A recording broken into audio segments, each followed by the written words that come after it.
자, 여러분 반갑습니다. 이번 시간은 건축 실기 첫 번째 수업입니다.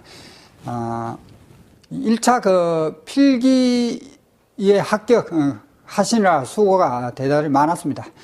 2차 시험은 그 1차 시험과는 공부하는 방법이 약간은 다르죠. 예.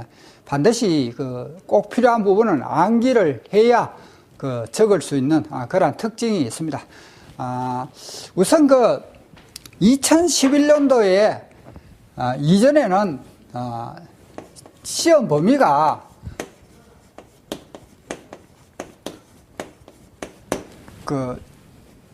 시공과 적산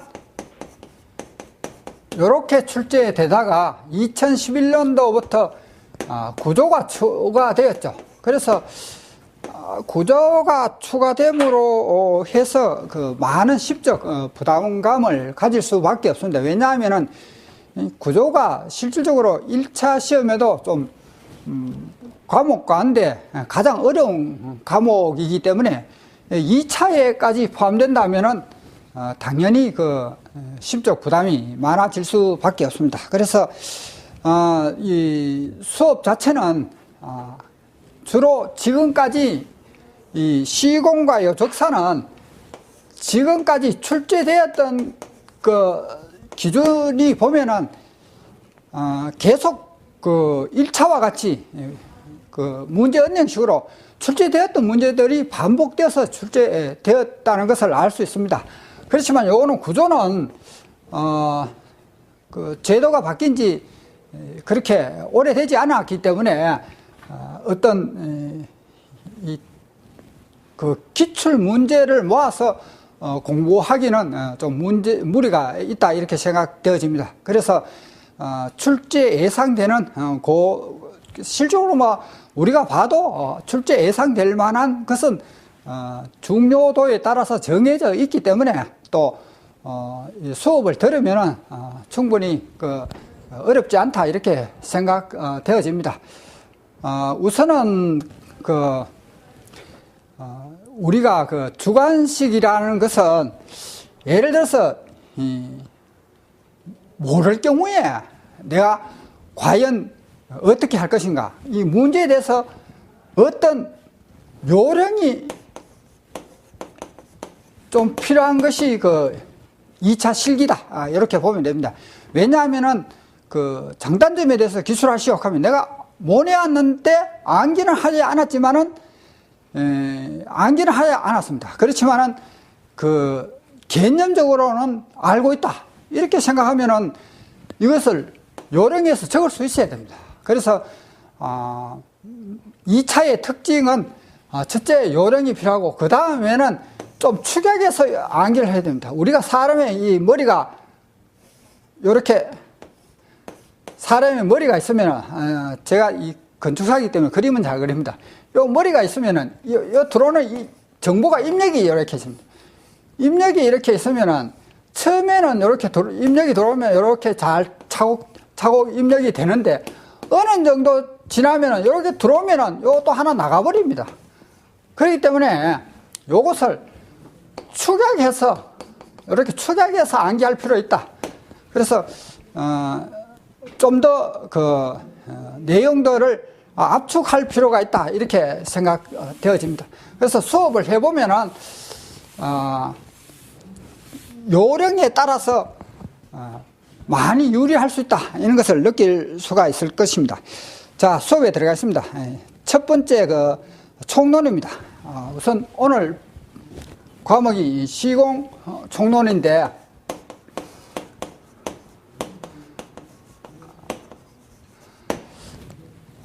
일반 상식적인 것은 여러분 보시면 됩니다. 시공의 의의라 하면은 각종 재료를 이용해서 기능, 구조, 미를 갖춘 건축물을 최적 공사비로 최적 기간 내에 구현하는 기술 활동이다. 이렇게 이런 것은 의미만 알면 되겠죠. 그 다음에 프로젝트 생산 과정이 있는데 우리가 프로젝트 생산 과정은 건축 내가 어떤 아무리 간단한 건물 하나를 내가 직접 건축을 하게 되면은 어떤 과정이 필요하냐? 그것을 말합니다.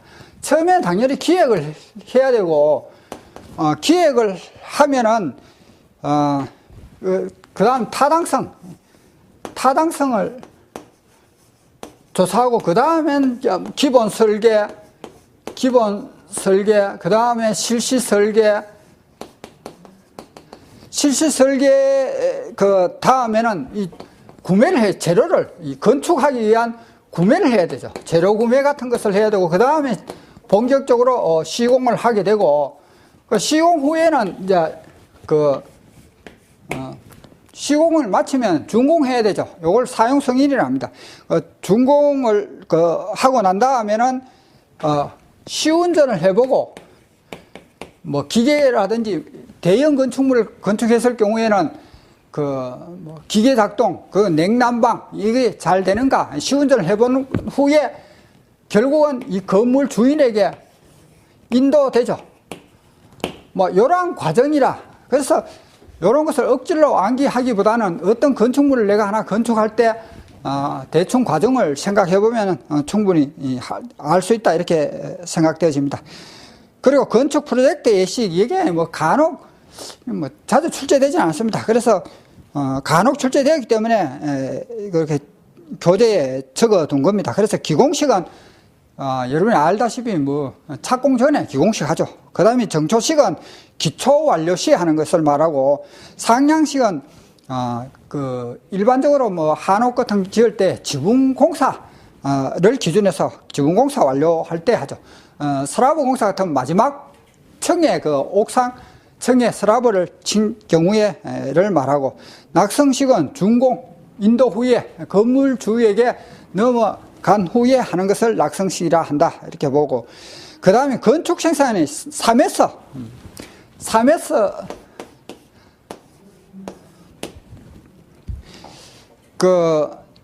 요게 이제 건축을 생산할 때에 건축물을 건축하고자 하려면은 이 3S라는 것은 암기할 때는 전당포로 암기하면 좋습니다. 전당포.